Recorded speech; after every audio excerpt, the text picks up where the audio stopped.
Although spellcasting is a huge part of Hogwarts Legacy, growing and using plants is almost just as important. If you are currently not using plants, stick around for the end of this video and it just might change your mind.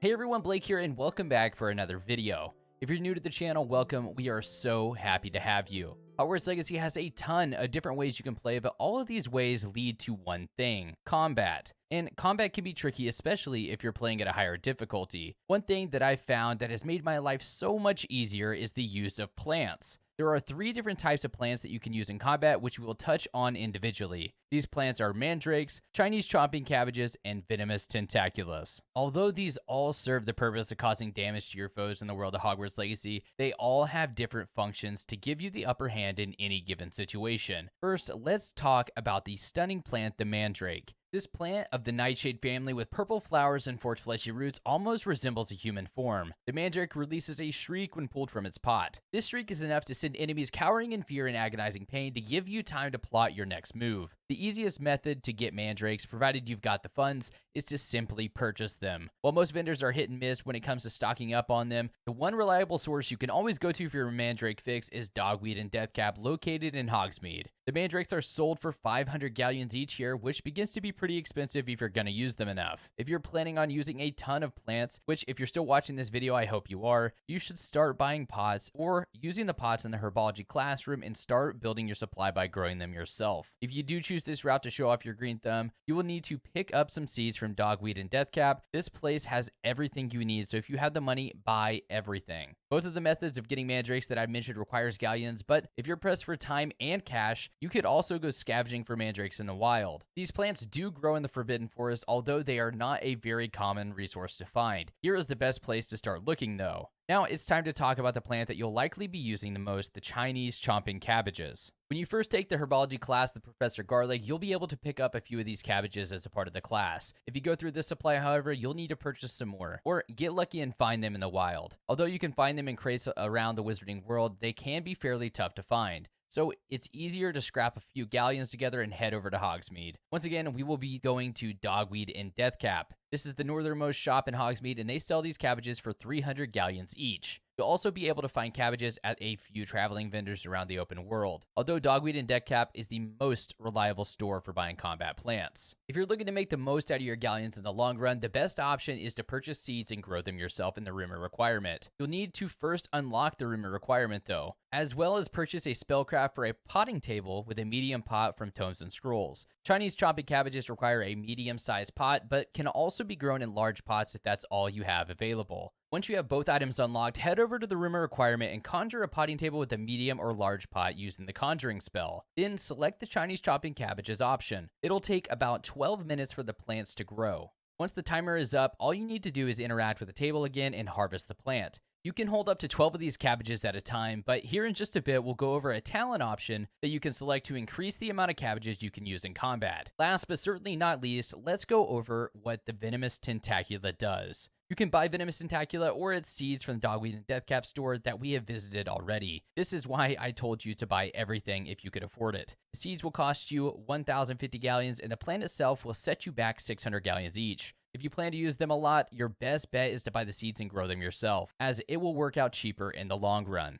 If you're looking to find some in the wild, you can do this by completing the quest Venomous Valor from Duncan Hobhouse. He is going to request you to get him a leaf from a plant that is in the hidden herbology corridor. You can find some here and also a few in the classroom where you exit to head back to the castle. Like Fluxweed, you need a large planter to grow this magical plant. You'll need to unlock the rumor requirement, which happens after you progress past the Jackdaw main quest. You then need to buy a potting table with a large pot from Tomes and Scrolls in Hogsmeade.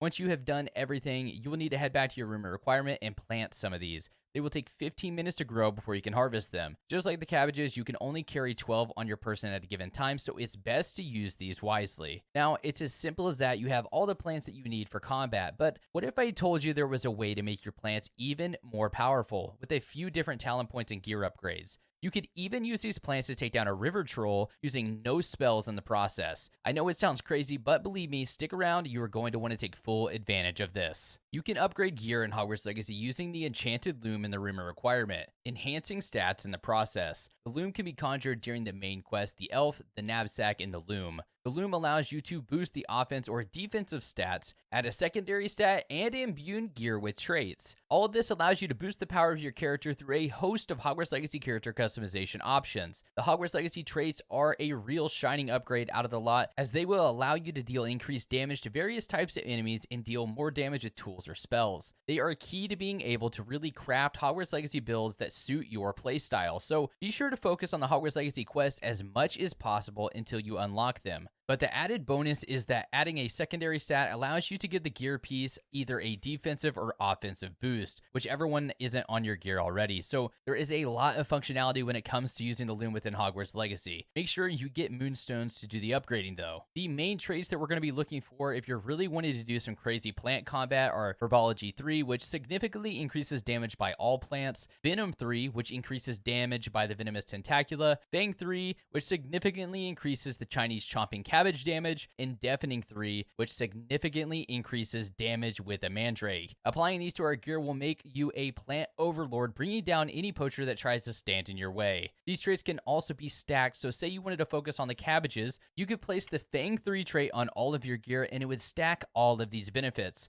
Also, with wearing traded gear, mix these with a few talent points to fully optimize your plant build. The first talent that is probably the most important talent that you can take for a plant playthrough is Fertilizer. This allows for each cabbage thrown a second cabbage is generated to assist you in the damage output at no cost, so think about the damage you will be doing pairing this with Venom 3 gear. If you throw down 3, you will get 6 aiding you in the battle. Like I mentioned in the beginning of this video, you can fully take out a River Troll with using only cabbages with no upgrades, so imagine what you could do with a capped out damage output plant. The next talent we're going to take is Headache. The damage and duration of the incapacitating effects of a Mandrake are increased. This is huge, giving you time to switch between your plants or prepare a new attack. The damage that this deals is significantly more than if you didn't have this one, so I definitely suggest picking this one up. The next talent that you are going to want to take is Noxus. This will allow you to break enemy shields with the venomous tentacula, no matter the color. This is especially useful if you're doing a mostly plant playthrough like myself. Come check out a stream here on YouTube sometime. They are a lot of fun and it is very, very challenging. Now that you have all of this knowledge, you are ready to take on the wizarding world with your very own plant army. If you found this video helpful, please consider subscribing.